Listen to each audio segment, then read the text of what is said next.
ख्रीष्ट राजाको उनको सन्तान प्यारो बस्छु उनको सुन्दर दरबारमा। कस्तो प्रतिज्ञा यो स्वर्गीय आनन्दको उनका सन्तानलाई महिमामा। ख्रीष्ट राजाको उनको सन्तान प्यारो त्याग्ने छैन आफ्नालाई कहिले कहिले। बोलाउने छन् एक दिन दरबारमा उनको बस्नेछु उनको सामु सधैँ। ख्रीष्ट राजाको जान्दछु प्रेम उनको दया प्रशस्त गरी। निरन्तर छ मलाई हिँड्दा बाटो उनको मेरो शरण स्थानी सलुनी।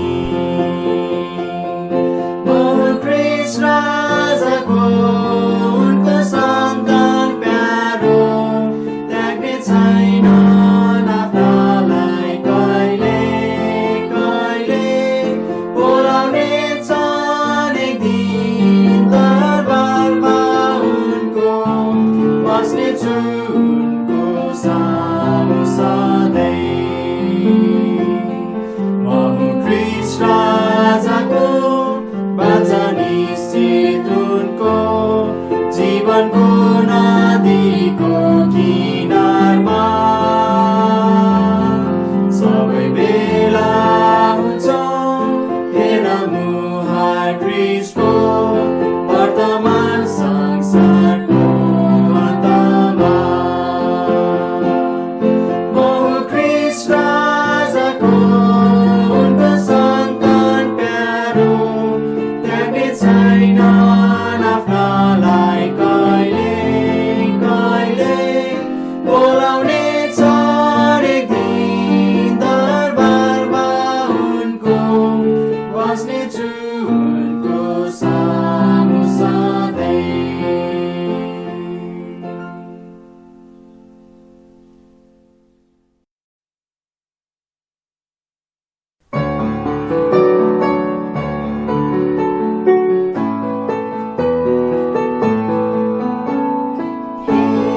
विश्वासी सेवा पुरा गर्नु छ परम प्रभुको ज्योतिलाई फैला।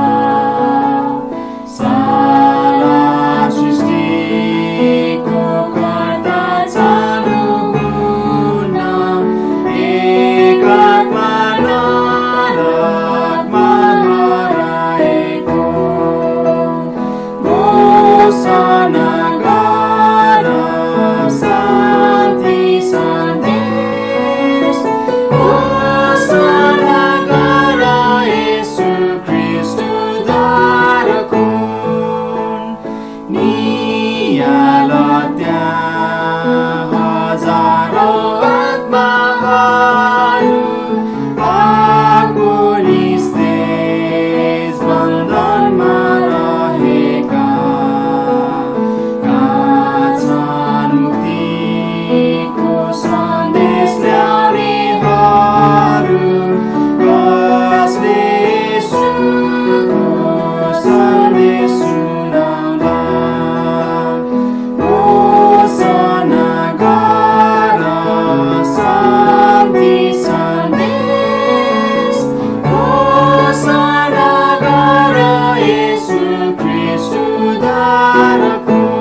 कल्वरी बाइबल ब्याप्टिस्ट चर्च परिवारलाई हेटौँडा बेतेल ब्याप्टिस्ट चर्च र कार्यवाहक सेवक रामकृष्ण घिसिङबाट जय मसीह र प्रभु येशू ख्रीष्टबाट अनुग्रह र शान्ति।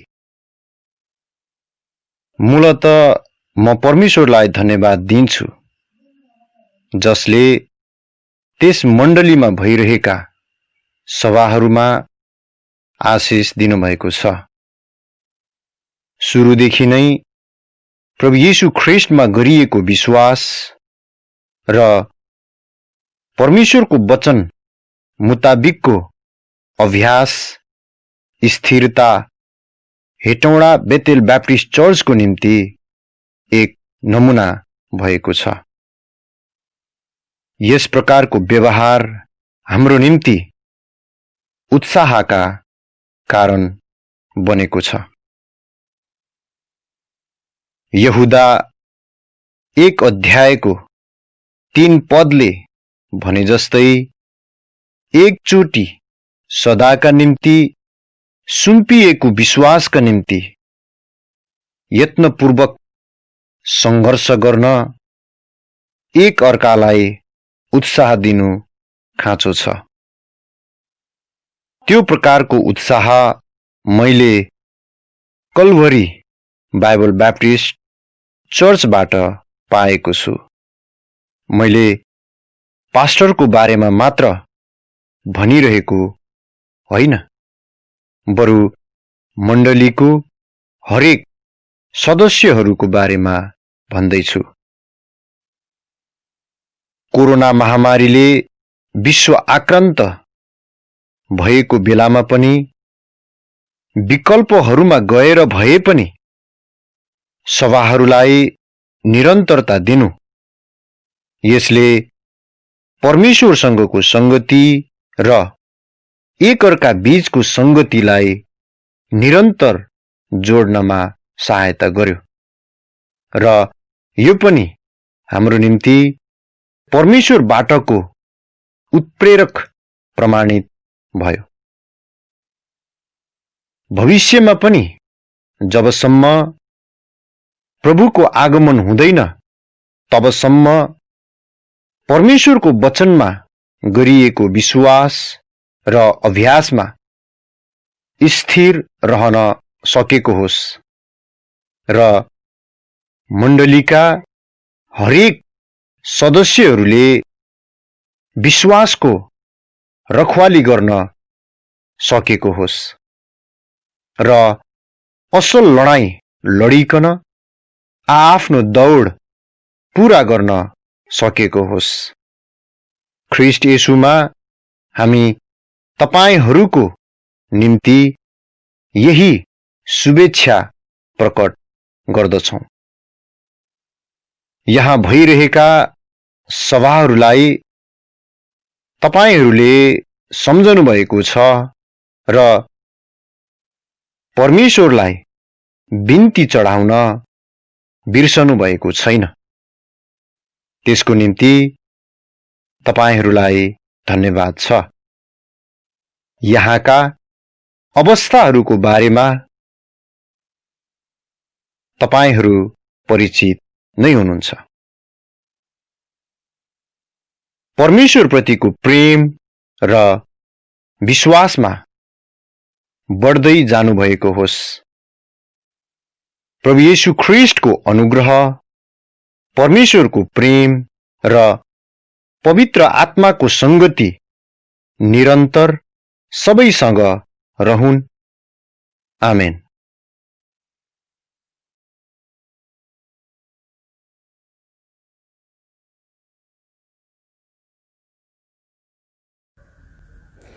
सबैलाई जय मसीह। मेरो कविताको शीर्षक छ लौ भन। लौ भन यसो त जीवनको रोटी र हुनुहुन्छ संसारको ज्योति। हेर उहाँ त परमेश्वरका पुत्र, लानुहुनेछ हामीलाई स्वर्गभित्र। लौ भन यसो जीवनको पानी रहेछ उहाँको दया गर्ने बानी। भन्छु म ख्रिस्टलाई चिन र ख्रिस्टमा आफ्नो नयाँ जीवन किन। लौ भन यसुले गर्नुभयो हामीसँग मेलमिलाप र बोक्नुभयो हाम्रो सबै पाप। हटाउनुभयो हाम्रो सबै पाप, नत्र हुने थियो हामी सखाप। भन्छु म ख्रिस्टलाई हेर र आफ्नो जीवन परिवर्तन गर। धन्यवाद।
तपाईहरू सबैजनालाई जय मसीह। आउनुहोस् हामी आजको वचनको भागमा अगाडि बढ्नेछौँ। कल्भरी बाइबल ब्याप्टिस्ट चर्चले हरेक वर्ष जस्तै यस वर्ष पनि मार्च महिनामा वार्षिक मिसन सभा आयोजना गर्ने उद्देश्य राखेको थियो। तर कोभिड-19 को विश्वव्यापी महामारीको कारण हामीले यस 3 दिनको सभालाई स्थगित गर्नु पर्यो। हामी विश्वास गर्छौं कि परमेश्वरले सबै परिस्थितिहरूलाई नियन्त्रणमा राख्नु भएको छ। तर हाम्रो आत्मिक क्रियाकलापमा कुनै कमी नहोस् भनेर हामी सजग हुनु जरुरी छ। मिसनको सम्बन्धमा पनि हामी सजग हुन जरुरी छ। हामी यस संसारमा रहँदा परमेश्वरले हामीलाई दिनुभएको मुख्य जिम्मेवारीहरूमध्ये सुसमाचार प्रचार गर्नु र सुसमाचार प्रचारकहरूलाई सहायता गर्नु पनि हो। तर यस मिसन सभाप्रति मेरो मन र प्रार्थना टुटेको थिएन। अझ विगत 5 महिनादेखि कल्भरी बाइबल ब्याप्टिस्ट चर्चका सदस्यहरूले मिसनको निम्ति अनुग्रहको भेटी दियाइमा देखाउनु भएको विश्वास योग्यताले त झन् मलाई उत्साह मिलेको छ।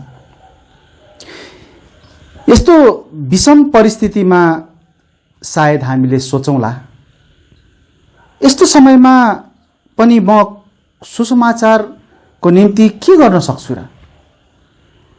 मसँग के छ र? म सुसमाचार लिएर कसकोमा जाउँ, कहाँ जाउँ? सायद हामी यस्तो विचार गरिरहेका छौँ होला। आउनुहोस् हामी प्रार्थना गरेर यस वचनको भागलाई अगाडि बढाउनेछौँ। तपाईहरु मसँगै प्रार्थनामा सहभागी भइदिनुहोस्। हे हाम्रो स्वर्गमा बस्नुहुने पिता, तपाई प्रभुलाई धन्यवाद छ। तपाई प्रभु साँच्चै नै सबै स्थिति अवस्थाहरूको नियन्त्रक हुनुहुन्छ। तपाईको नियन्त्रण बाहिर केही पनि गएको छैन।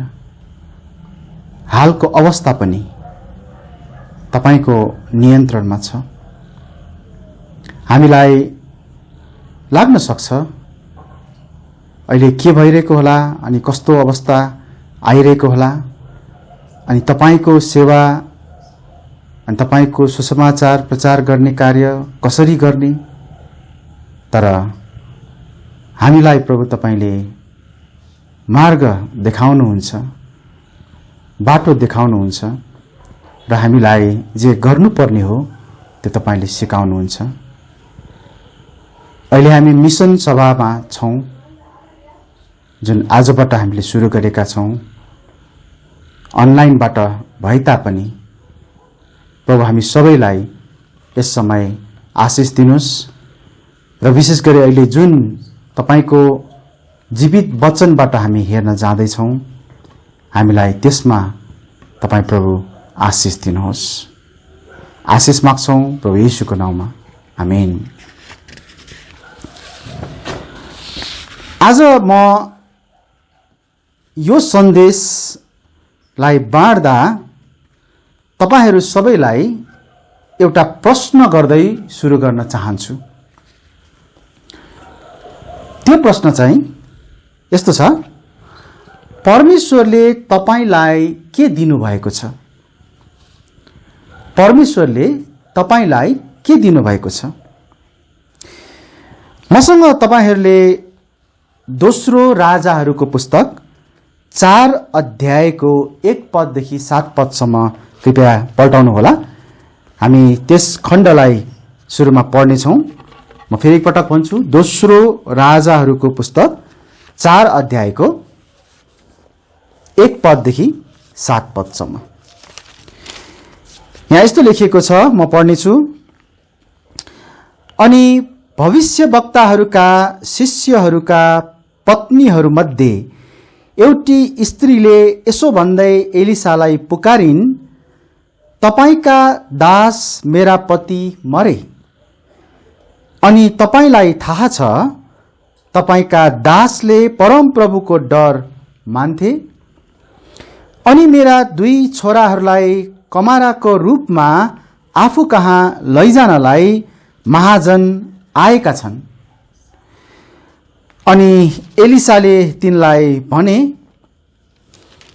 म तिम्रा निम्ति के गरौं? तिम्रो घरमा के छ? मलाई बताऊ। अनि तिनले भनिन्, तपाईकी दासीको घरमा 1 भाँडा तेल बाहेक अरू केही पनि छैन। तब उनले भने, जाऊ, बाहिरबाट तिम्रा सबै छिमेकीहरूबाट आफ्ना निम्ति भाँडाहरू, खाली भाँडाहरू माग, थोरै नमाग। अनि भित्र पस अनि तिमी र तिम्रा छोराहरूको पछि ढोका थुन अनि ती सबै भाँडाहरूमा तेल खन्याऊ र भरिएको चाहिँ अलग राख। तब तिनी उनीबाट गइन् अनि आफू र आफ्ना छोराहरूको पछि ढोका थुनिन् अनि तिनीहरूले ती भाँडाहरू तिनी कहाँ ल्याए र तिनले तेल खन्याइन्। अनि यस्तो भयो, जब ती भाँडाहरू भरिए तब तिनले आफ्नो छोरालाई भनिन्, म कहाँ अझै एउटा भाँडा ल्याऊ। अनि उसले तिनलाई भन्यो, अब अरू कुनै भाँडा छैन। तब तेल बन्द भयो। 7 पद। त्यसपछि तिनले आएर परमेश्वरका जनलाई त्यो बताइन् अनि उनले भने, जाऊ, त्यो तेल बेचेर तिम्रो ऋण तिर अनि उब्रेकोबाट तिमी आफ्ना बालकहरूसित बाँच। हामीले दोस्रो राजाहरूको पुस्तक 4 अध्यायको 1 पददेखि 7 पदसम्म पढ्यौं। यो खण्डको सन्दर्भ मिसनसँग सम्बन्धित छैन, तर मैले आज यस खण्डलाई तपाईहरुको माझमा प्रस्तुत गर्नुको कारण चाहिँ हाम्रो मिसनको सेवामा परमेश्वरले हामीलाई कसरी प्रेरणा दिनुहुन्छ भन्ने कुरा हेर्नको निम्ति मैले तपाईहरुको सामु यो खण्डलाई प्रस्तुत गरेको हुँ। आज हामी 3 बुदाहरूमा केन्द्रित हुनेछौं र त्यो 3वटा बुदा चाहिँ यस्तो रहनेछ। परमेश्वरले तपाईसँग जे छ त्यसको प्रयोग गर्नुहुन्छ। परमेश्वरले तपाईसँग जे छ त्यसको प्रयोग गर्नुहुन्छ। अर्को कुरा, परमेश्वरले तपाईसँग जे छ त्यसको प्रयोग गर्नुहुन्छ, तर तपाईको विश्वासको नाप अनुसार दिनुहुन्छ। तेस्रो कुरा चाहिँ परमेश्वरले तपाईसँग जे छ त्यसको प्रयोग गर्नुहुन्छ, तपाईको विश्वासको नाप अनुसार प्रयोग गर्नुहुन्छ, तर तपाई इच्छुक हुनुपर्छ। तपाई आफै इच्छुक हुनुपर्छ। यहाँ यस स्त्रीसँग परमेश्वरको जन एलिसाले प्रश्न गरेका छन्, म तिम्रा निम्ति के गरौं? तिम्रो घरमा के छ? मलाई बताऊ। त्यस स्त्रीलाई लागेको थियो होला कि उनीसँग केही पनि छैन, तर उनीसँग त्यहाँ केही थियो, चाहे त्यो सानो कुरा किन नहोस्, चाहे त्यो थोरै कुरा किन नहोस्। हामीलाई बाइबलले थोरै बताउँदछ यहाँनिर कि यो स्त्रीको पति मरेको छ र उनका 2 जना छोराहरूलाई चाहिँ साहुले महाजनले चाहिँ लग्न लागिरहेको छ। अनि कारण चाहिँ उनीहरुमा आर्थिक अभाव भएको कारणले, उनीहरुमा आर्थिक समस्या भएको कारणले गर्दाखेरि र हुन सक्छ कति दिनसम्म उनीहरुले आफ्नो घरमा भएका सबै कुराहरूलाई बेचे र त्यसबाट उनीहरुले आफ्नो जीविकोपार्जन, आफ्नो लागि खाने पिउने कुराहरूमा खर्च गरे। अब यहाँ केही बाँकी छैन। परमेश्वरले यस स्त्रीसँग जे थियो त्यही प्रयोग गर्नुभयो। त्यो चाहिँ त्यो 1 भाँडा तेल परमेश्वरले त्यसलाई प्रयोग गर्नुभयो। यो स्त्रीसँग के थियो त? यो स्त्रीसँग 1 भाँडा तेल थियो। परमेश्वरले त्यसैको प्रयोग गर्नुभयो। यस स्त्रीले छिमेकीहरूकोमा गएर खाली भाँडाहरू माग्न भनिएको छ त्यहाँ, र उनले खाली भाँडाहरू लिएर आएको छ। तपाईलाई कस्तो लाग्छ? उसले कतिवटा भाँडाहरू मागेर ल्याए होला? के 10 वटा ल्याए होला या 20 वटा ल्याए होला? 30 वटा ल्याए कि? याद गर्नुस्, एलिसाले उनलाई थोरै नमाग भनेर भनेका छन्। यहाँ त्यस स्त्रीले कति भाँडाहरू ल्याए त्यो उनको विश्वासमा भर पर्ने कुरा थियो। मानौ उनले 50 वटा भाँडाहरू ल्याए, त्यो सबै भरियो। हामीलाई थाहा छैन त्यहाँ कतिवटा भाँडा थियो, तर जतिवटा ल्याए पनि त्यो भरियो, सबै भरियो। मानौ 50 वटा ल्याएको भए पनि त्यो भरियो, 500 वटा ल्याएको भए पनि त्यो सबै भरियो। के ती सबै त्यहाँनिर भरिएको कुरा हामी बुझ्न सक्दैनौँ? निश्चय नै जतिवटा त्यहाँ ल्याएको छ हामीलाई थाहा छैन, तर भरिएको छ। 5000 भाँडाहरू ल्याएको भए पनि त्यो भरिन्थ्यो, किनभने ल्याएको भाँडा जति थियो ती सबै नभरिन्जेल तेल बन्द हुनेवाला थिएन।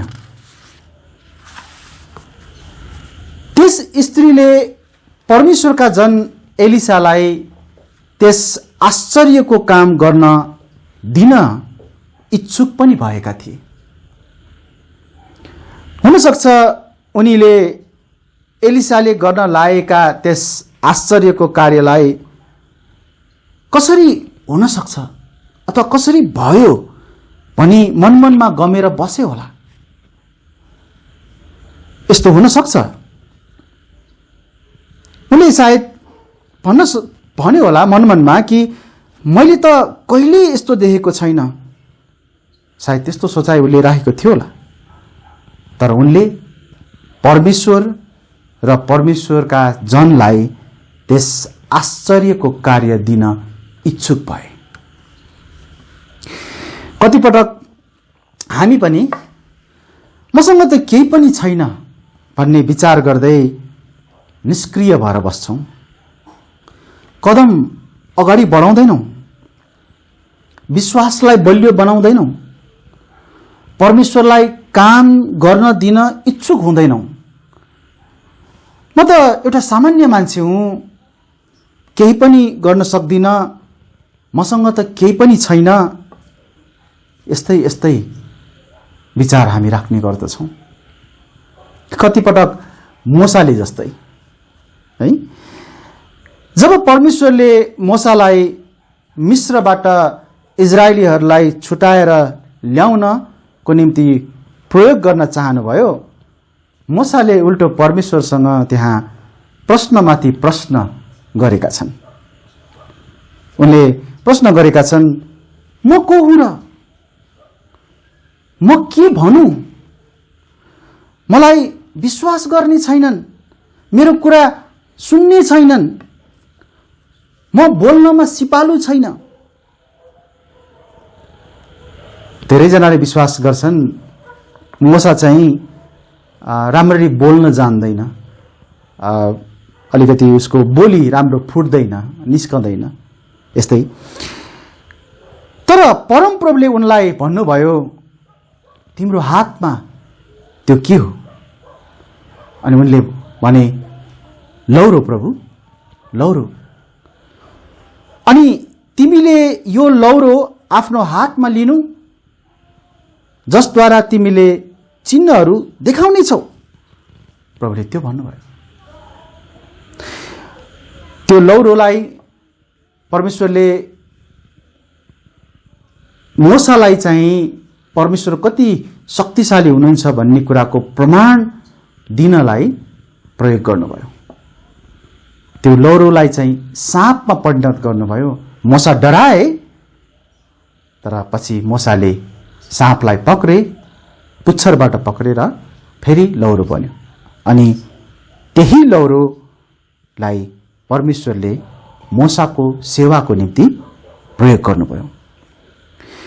मोसासँग अरू केही नभए तापनि लौरो थियो र यही लौरोद्वारा उनले मिस्रमा र पछि उजाड स्थानमा आश्चर्यका कामहरू गरे। मोसासँग लौरो थियो, परमेश्वरले त्यसैको प्रयोग गर्नुभयो। सुरुमा मोसाको आफ्नो विश्वासको नाप सानो थियो। उनले भने, म बोल्न सिपालु छैन, मसँग केही पनि छैन। तर परमेश्वरले उनका दाजु हारूनलाई उनको सट्टामा बोल्ने प्रवक्ता तुल्याउनु भयो। तर पनि तपाईले बाइबलमा हेर्नुभयो भने हारून होइन, तर मोसाले नै मिस्रमा फारो राजाको सामु बोलेको छ। अनि मोसालाई दिइएको त्यो लौरोलाई नै परमेश्वरले प्रयोग गर्नुभएको छ। ऊ जान इच्छुक भयो र परमेश्वरले उसद्वारा इजरायलीहरूको महान छुटकारा गराउनु भयो। तपाईँ एकचोटि सम्झनुस् न सिम्सोनको घटना। सिम्सोनसँग गधाको बङ्गराको हाड थियो र उसले त्यसैबाट 1000 मानिसहरूलाई मारे, शत्रुहरूलाई मारे। सिम्सोनसँग अरू केही थिएन, तापनि गधाको बङ्गराको हाड मात्र जुन उसँग थियो, परमेश्वरले त्यसैलाई प्रयोग गर्नुभयो। दाउदको घुइँत्रोलाई याद गर्नुहोस् त। यसैद्वारा उनले त्यो अग्लो गोलायतलाई मारे। परमेश्वरले दाउदसँग भएको त्यही घुइँत्रोलाई प्रयोग गर्नुभयो।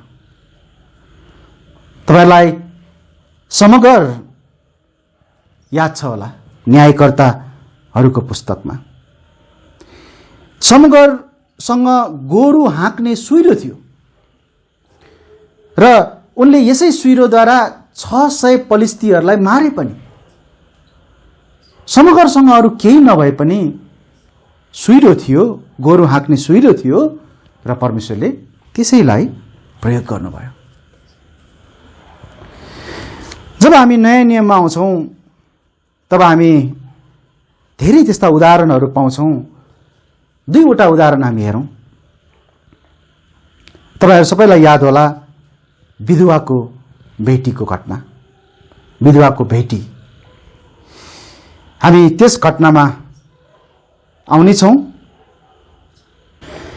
तपाईहरुले लुका 21 अध्यायको 1 पददेखि 4 पदलाई पल्टाउनु होला। लुका 21 अध्यायको 1 पददेखि 4 पद। आउनुस् म पहिला त्यो पढ्ने छु त्यस खण्डलाई।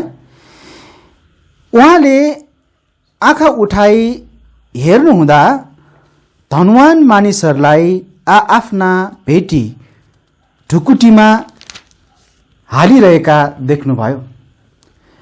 अनि उहाँले एउटी गरिब विधवालाई 2टा तामाको पैसा हाल्दै गरेको पनि देख्नुभयो। अनि उहाँले भन्नुभयो, म तिमीहरूलाई साँचो भन्दछु, यस गरिब विधवाले ती सबैले भन्दा बेसी हालेकी छ, किनकि ती सबैले चाहिँ आफ्नो भरपुरीबाट परमेश्वरका भेटीहरूमा हालेका छन्, तर उसले चाहिँ आफ्नो गरिबीबाट आफूसँग भएको सम्पूर्ण जीविका नै हालेकी छ। यहाँनिर हामी एक गरिब विधवाको, एउटा गरिब स्त्रीको भेटी दियाईको घटनालाई हामी पढ्न पाउँछौँ र स्वयं प्रभु येशू यहाँ हुनुहुन्थ्यो र उहाँले यस घटनालाई देखिरहनु भएको थियो। यो गरिब विधवासँग 2 तामाको पैसा मात्रै थियो।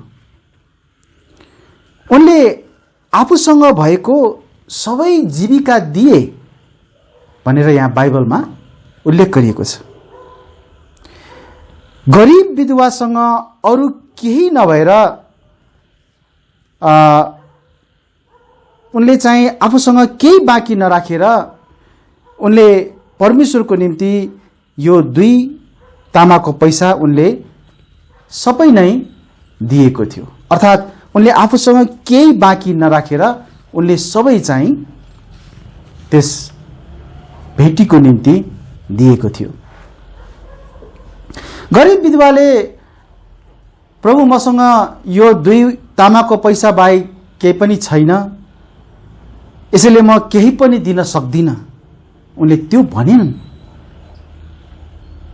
उनले आफूसँग भएको सबै जीविका दिए, यहाँ त्यसरी उल्लेख गरिएको छ।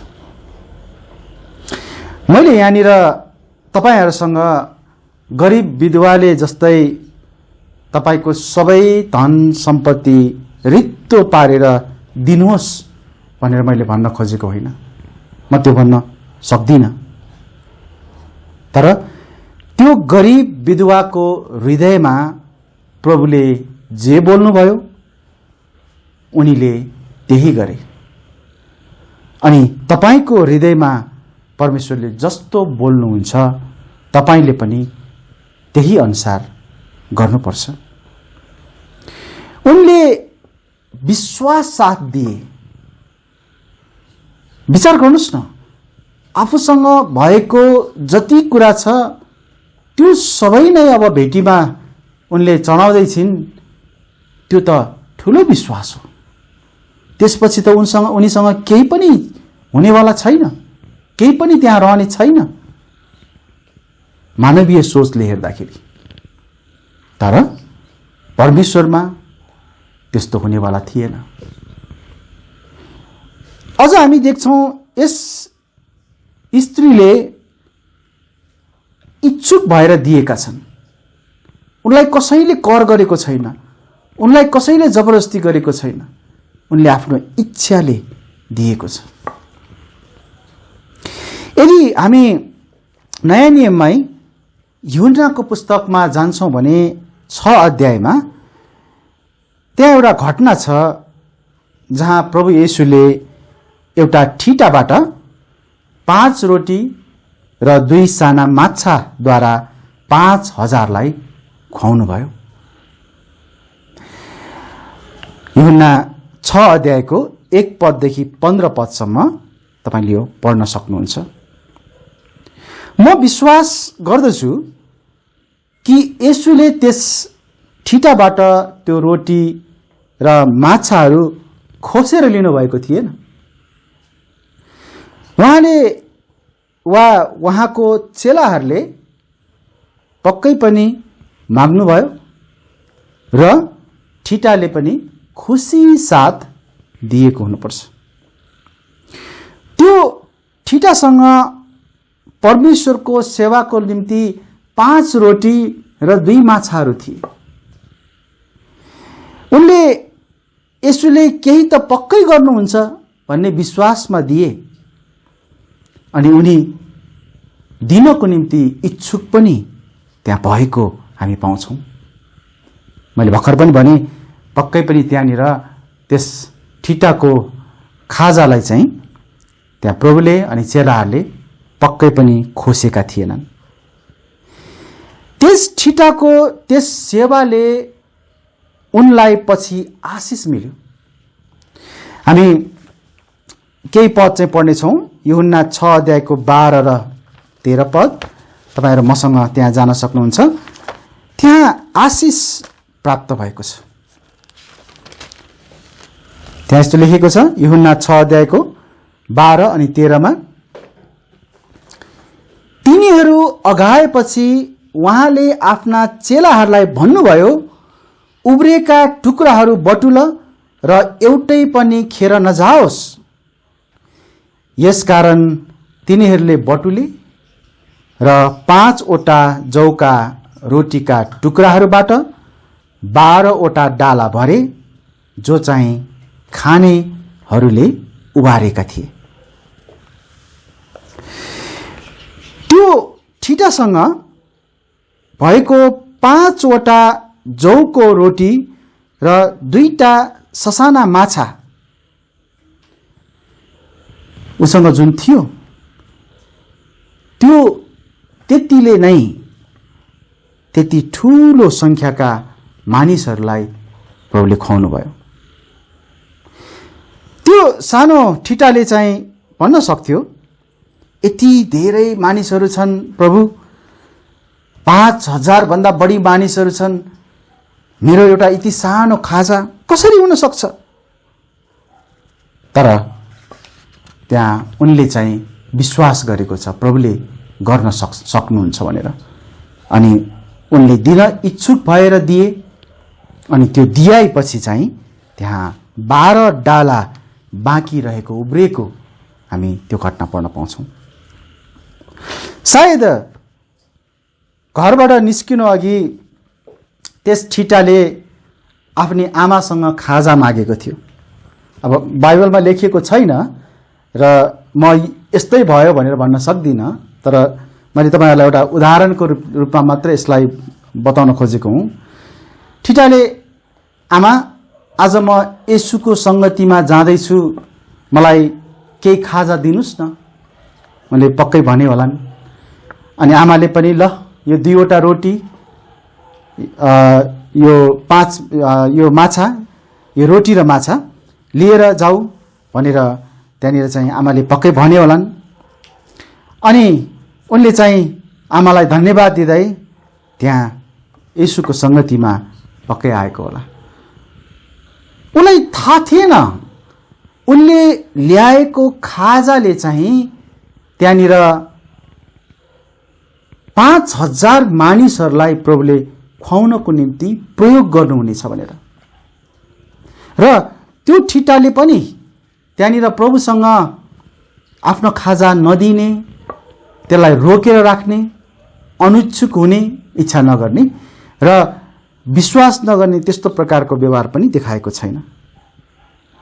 तर जब विचार गर्नुस् न, त्यो घटनापछि त्यो ठिटाले उब्रिएको त्यो आशिषलाई, त्यो 12 डाला आशिषलाई चाहिँ देखे। हुनसक्छ उसले त्यो कति लिएर पनि गयो होला आफ्नो घरमा।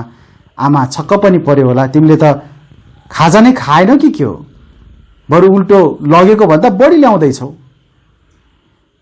त्यस्तो नहुन पनि सक्छ, तर मैले यहाँ खालि एउटा बुझाउनको लागि मात्रै भन्दैछु कि परमेश्वरले कसरी त्यस ठिटाले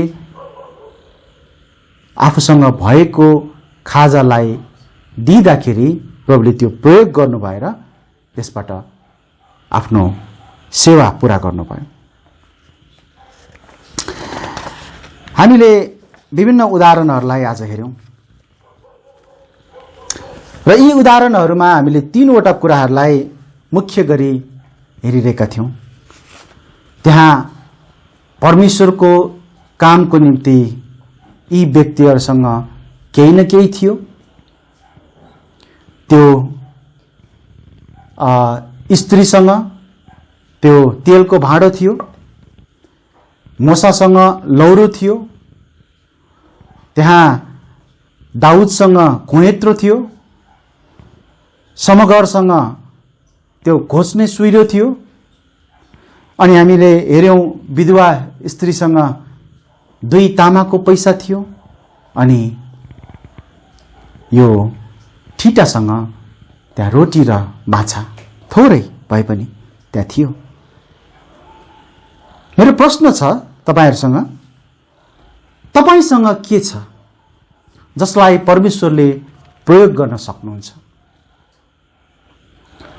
तपाईको विश्वासको नाप कति छ?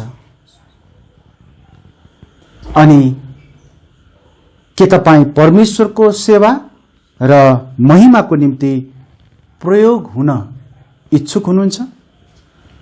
3वटा कुराहरू हामीले हेर्न पाएका छौं। तपाईसँग के छ? मसँग के छ? तपाई र मेरो विश्वासको नाप कतिको छ? परमेश्वरले गर्न सक्नुहुन्छ भन्ने कुरामा विश्वास छ कि छैन? अनि साथै हामी प्रयोग हुन हामी इच्छुक छौं कि छैनौं प्रभुको निम्ति प्रयोग हुनलाई? यी सबै व्यक्तिहरूसँग परमेश्वरको काम गर्न केही न केही कुराहरू थियो। तपाईसँग के छ? हो, आज परमेश्वरले हामीलाई मोसालाई जस्तै लौरो दिनुभएको छैन, सिमसोनलाई जस्तै गधाको बङ्गराको हाड दिनुभएको छैन, दाउदलाई जस्तै घुँयत्रो दिनुभएको छैन, समगरलाई जस्तै गोरु हाँक्ने सुइरो दिनुभएको छैन। तर तपाईलाई केही न केही प्रभुले दिनुभएको छ। तपाईलाई परमेश्वरले के दिनुभएको छ? तपाईसँग केही त पक्कै छ।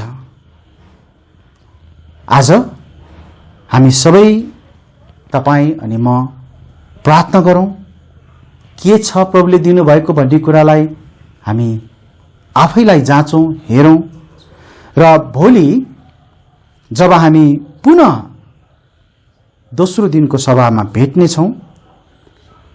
हामीलाई आज परमेश्वरले के दिनुभएको छ सो कुरालाई हामी भोलि जाँच्नेछौँ, हामी हेर्नेछौँ। परमेश्वरले हामीलाई केही दिनुभएको छ, केही न केही दिनुभएको छ। म वचनको भागलाई यही अन्त गर्नेछु र हामी यसपछि यो सेवालाई पनि अन्त गर्नेछौँ। तर म तपाईहरुसँग अनुरोध गर्छु कि भोलि फेरि तपाईहरु मिसन सभाको दोस्रो भागमा उपस्थित हुनुहोला, दोस्रो दिनमा तपाईहरु उपस्थित हुनुहोला। आउनुहोस् म प्रार्थना गर्छु। परमेश्वर पिता, धन्यवाद छ प्रभु, तपाईले आफ्नो वचनमा विभिन्न व्यक्तिहरूको जीवनमा गर्नुभएका कार्यहरूलाई हामी हेर्दछौँ। आज हेरेका व्यक्तिहरूको पनि जीवनमा तपाईले अचम्मको कामहरू गर्नुभएको छ र यी व्यक्तिहरू विभिन्न तहका, विभिन्न प्रकारका व्यक्तिहरू थिए। कोही गोठाला थिए, कोही त्यहाँनिर एउटा विधवा स्त्री थिए, कोही एउटा सानो ठिटो थियो। तर हरेकलाई तपाईं प्रभुले केही न केही दिनुभएको थियो र उनीहरूको त्यस कुरालाई तपाईले प्रयोग गर्नुभयो।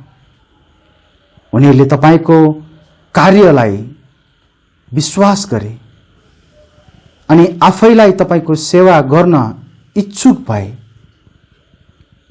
आज हामीलाई पनि तपाईले त्यसरी नै प्रश्न गर्दै हुनुहुन्छ, त्यसरी नै हेर्दै हुनुहुन्छ। तिमीसँग के छ? के तिमी मलाई त्यो दिन चाहन्छौ? के तिमी मलाई त्यो दिन इच्छुक छौ? के म अचम्मको काम गर्न सक्छु भनेर तिमी विश्वास गर्छौ? आज तपाईले हामीलाई त्यसरी नै सोध्नुहुन्छ।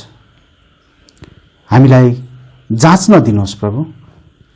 हामी जाँच्न चाहन्छौँ आफैलाई, आफू भित्र हेर्न चाहन्छौँ, हामीमा के छ खोज्न चाहन्छौँ। र जब हामी भोलि फेरि उपस्थित हुनेछौँ, हामी थाहा गर्न सकौँ कि हामीसँग के छ भनेर, जसले चाहिँ तपाईको सेवामा प्रयोग गर्न हामी ल्याउन सकौँ। धन्यवाद भन्दै आशिष माग्छौँ प्रभु येशूको नाममा, आमेन। हुन्छ। सबैलाई जय मसीह।